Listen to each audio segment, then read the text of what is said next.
So something very, very interesting ended up happening very recently. I went through and I did a very basic type of battery comparison between my iPhone 16e and all the other iPhones before that, and that included the iPhone 15. Now, what I ended up seeing here was something that was very surprising to me that I wasn't expecting to actually see it in this particular situation. Now, what this basic thing was that, from what I was seeing, the iPhone 16, for the most part, the 16e, did really good on battery life. It actually outperformed all the other iPhones I was actually looking at. So that right there was a pretty interesting thing. But the iPhone 15 did a very, very weird thing here. The iPhone 15 actually went through, and not only did it not last as long as the iPhone 16e, which was expected, it didn't last as long as the iPhone 16, which was also probably expected as well, but it didn't even last as long as the iPhone 14. My iPhone 15 actually, didn't last as long as the iPhone 14 in this particular test that I tried to. So this in and of itself was a very, very concerning thing for me, because if I'm going to go through and pick up a device, well, I want to be able to go through and buy a phone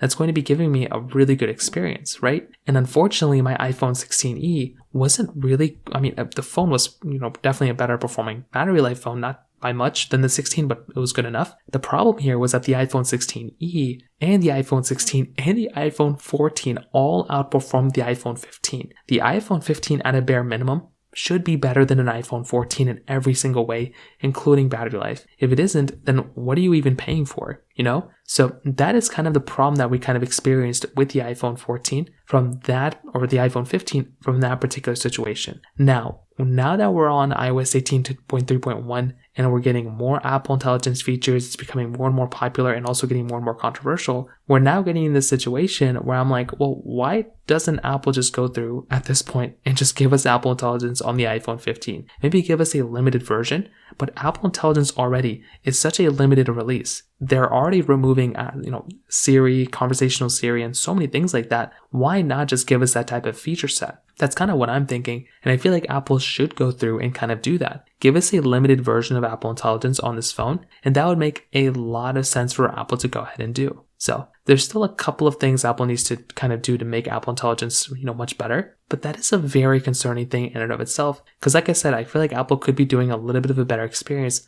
when it comes down to that side. So that's kind of a little bit of an update on the iPhone 15 as of this point. If you have any other thoughts or questions, please let me know in the comment section below. Hit the like button, that would mean so much, but definitely hit that subscribe button. More importantly than everything else, I love every single one of you guys. Hopefully I'll catch you guys in the next video. Peace out till then.